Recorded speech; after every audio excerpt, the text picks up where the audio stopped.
I always thought that where you wish. pictures up the hallway like that were, why don't you just leave the doors open? Although we know that the zombies, as we found earlier, shut the doors behind them. Click. Yeah, it's like, dang it, there's just one zombie. His job is to wander around. Or maybe it's even the person still getting paid. Like, he knows he can't lose this job. Well, like, no, even better. It's like he did it his entire life. He cannot afford to lose this job. So when he became a zombie, the only thought he was able to carry down to the lower brain function was close the doors. Yeah. So he's just just shuffling around. Some say if you listen at night, you can hear him shutting doors. Don't do that. That's spooky.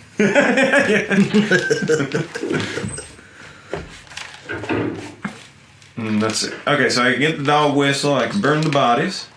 I don't know where that accent came from. Oh, I'd like to apologize. Whatever. Let's see. Getting that little, like, Floribama shoreline accent. Something, yeah. I always had this. There was this little YouTube character that I had like done 2 episodes before. I don't know if you'd seen those, the Fritzelbong. It was really stupid, just me teaching piano. But I like teach like legit theory or a legit song or whatever. But then I'm just doing a weird character. And I remember trying to just put as many accents as I could. But I'm not like talented like Sacha Baron Cohen, so it just ends up sounding like a crappy Borat impersonation. Wow, You know, this is that's tough. How am I supposed to get this? Sorry, guys. That's absolutely fine.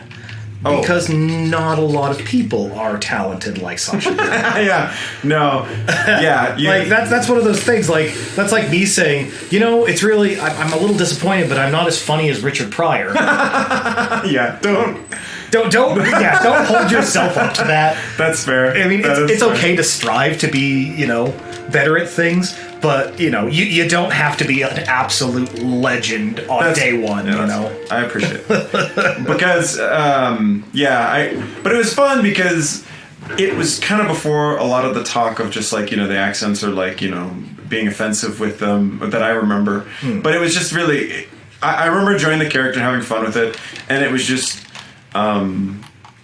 It just kind of came from nowhere that I thought, but that was one of the times that I also started realizing that everything you do has some sort of origin that you may not consciously remember. So like, okay, yeah, absolutely. You're picking up something from somewhere else that you don't remember, or like I've even hummed something and been like, oh yeah, blah blah blah, this is original and cool, and then like a day later I hear it. You realize where your brain got it from. Yeah, and so it's, you like when you see or hear something latently, and then it kind of recurs to you and you think it's original, and then you realize, oh no. I was just Tippi Hedren in The Birds. I was falsifying that memory. Man. Oh man, yeah, and memory is so bad. I hope I never get in one of those like arguments with a friend about who came up with it. Mm-hmm. I've had it once, but it wasn't like a huge deal because nobody really cared about it. We'll never have that argument because we'll just default to me. Yeah, well, and I'm not saying there's no creative original ideas. There's just something to be said about. Hold on one second. I always mess this up. You're fine. I get where you're coming from on this. One of my favorite units. I took one psychology class in high school, so obviously I'm a certified psychologist.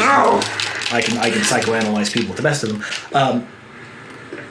One of the units they did was on confabulation, and I don't know if you're familiar with the process, but. When your brain can't recall something, it tends to try to fill in the gaps for itself. Oh. So basically, it just lies to itself to fill in facts. Mm-hmm. And the teacher, really, really nice guy, very smart. His name was Cole, Mr. Cole, old Southern boy. And to teach us confabulation, the start of the unit, he had the English teacher basically on schedule come down to his room, open the door, threaten him with something, and kick the little plastic trash can across the room. And as he stormed out, he asked, all right, what color was his shirt? Oh. What was he holding? What did he say? Because in situations where something happens so rapidly and it's kind of like a stressful situation, your brain wants to tell you these things even if you don't remember them properly. That's really it's one of the things like that like people interviewing like witnesses of crimes have to be wary of. Because, they'll be absolutely sure they saw something, but sometimes your brain just wants to sort of fill it in for you. It's a really neat little mechanic from your own brain. I love that. Well, I love we're having a nice, pleasant conversation as you nonchalantly burn bodies. I always wonder if I walked away too fast, if it would save the fact that I burned that body. Oh yeah, you walk away too quickly and the fire just goes out and they're fine. Yeah. Well, thanks for leaving. It's like not tending to the barbecue. You thought the coals had been going for about 35 minutes and you're ready to start dinner and they had blown out. Yeah. Well, that wouldn't have happened with propane. Man, we were clearing out my the garage at my brother's place the other day, and we found so many things of propane, and I just love that all I can think of propane cisterns. What an odd thing to have a lot of in your garage. Well, my dad loved camping, so there's just so much left over from him wanting to camp. He has little propane. Yeah, just a little tiny gas one. I get it. So I think this is where, and I'm not going to like this. You're going to love it. Yeah, I've tried. I don't think he's one of the. That's good game design. Is that they put him there to guarantee that even if you're burning all the bodies, you learn that he's going to get you. He's going to get you. I'm very amused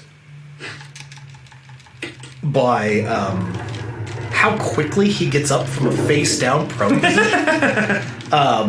without the use of his hands. Yeah. Wow, I can barely get up off the floor, period. The fact that he can just...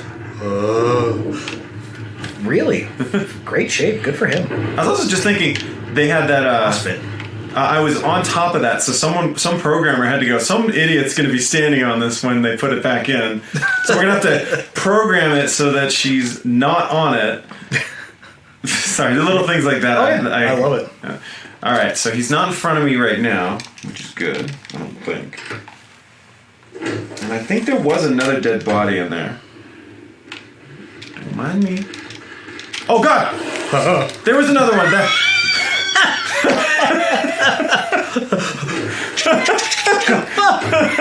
Well, that's the second one. So now there's 2 Crimson Heads in there, which is not good. Oh, it's... Because the other one waits by the door. And so the fact that he's up, that must have been triggered by me grabbing the key. Oh, yeah. Beautiful. I know sometimes, I don't remember actually if it's events that trigger it or if it's time. Maybe it's 30 minutes. I remember thinking as a kid that if it was 30 minutes.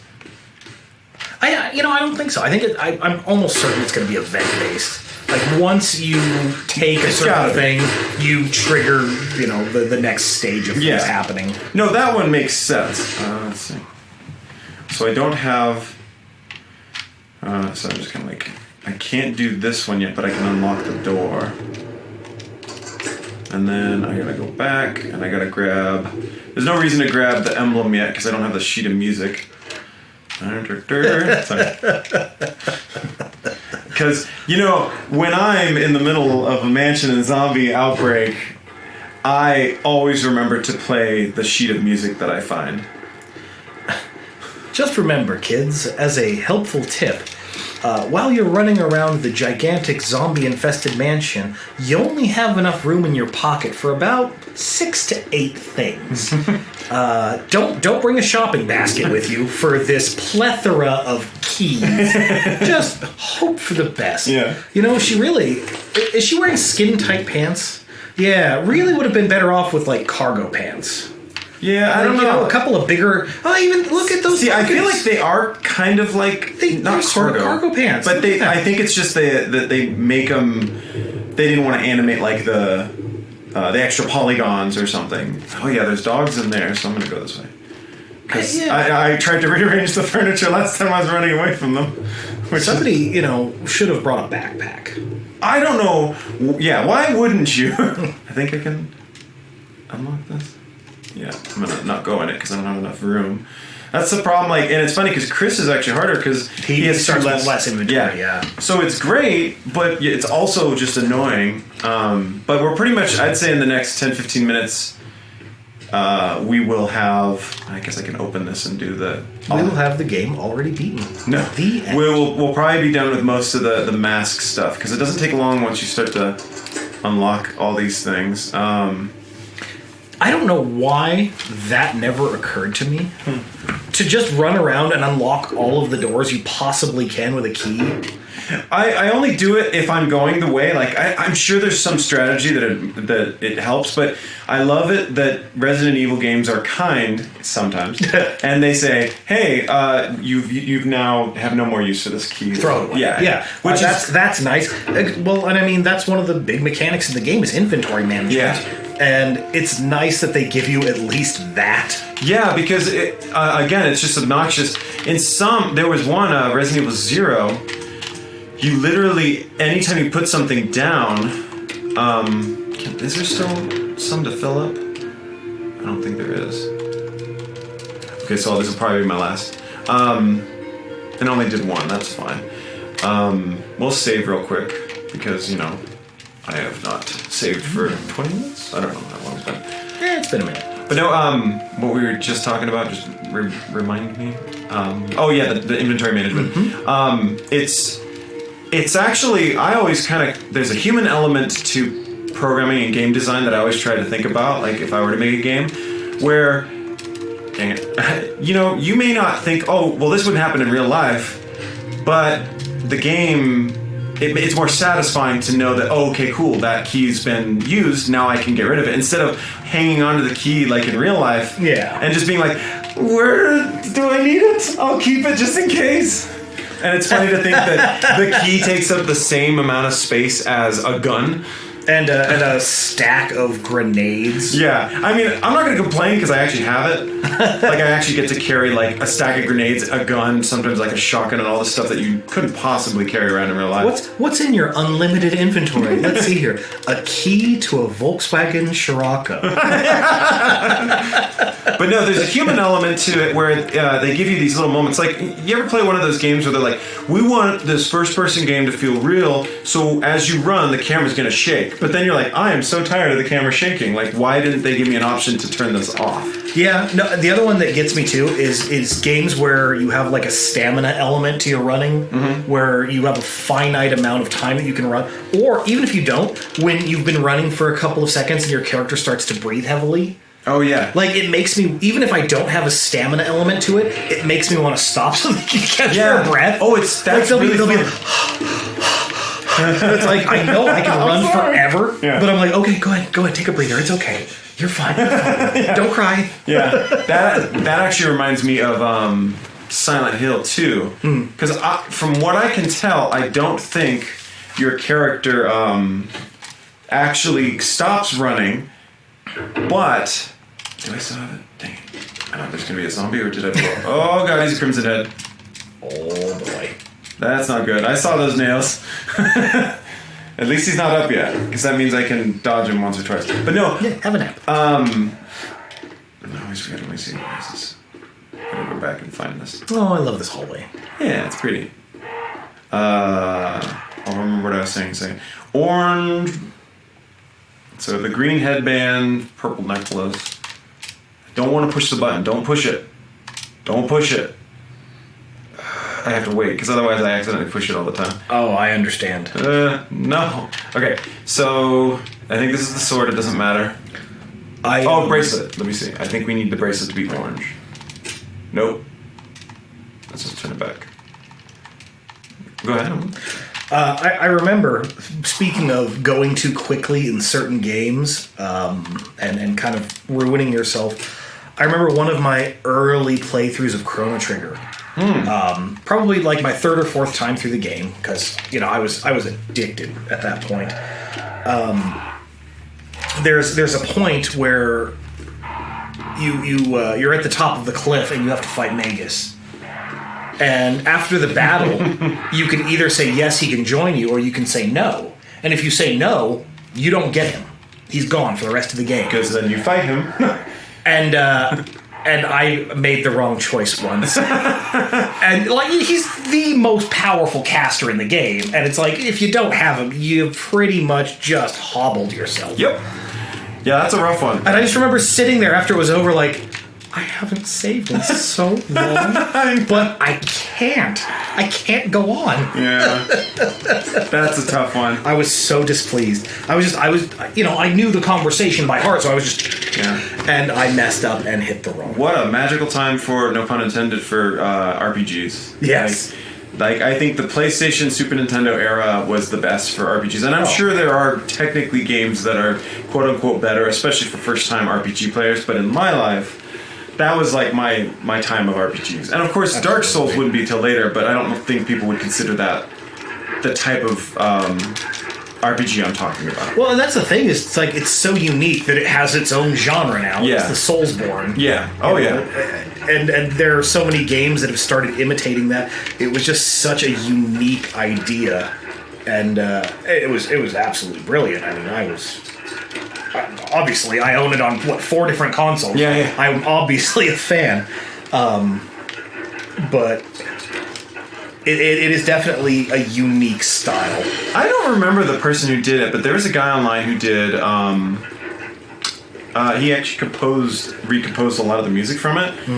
And when they were doing the castle theme, the bum bum bum bum bum bum, I was like listening to it. I'm like, this is such a good theme.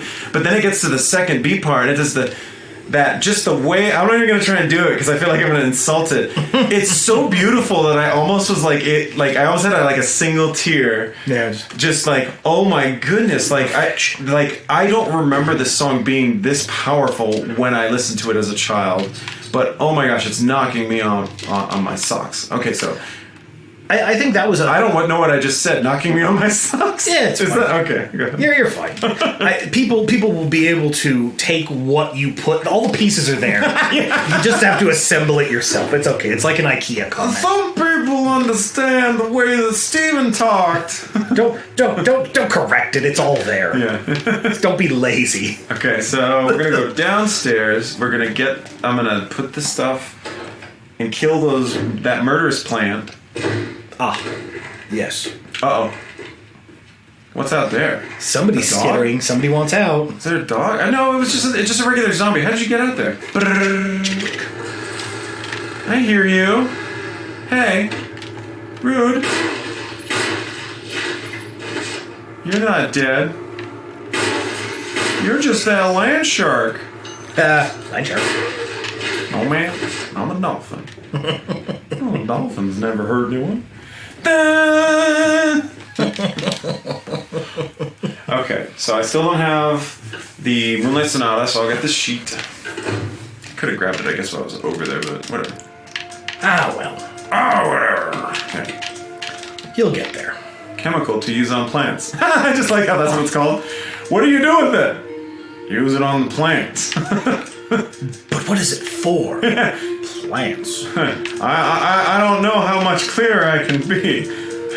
I don't know how much clearer I can be, then there's always money in the banana stand. Now Arrested Development's coming for us. Goodness.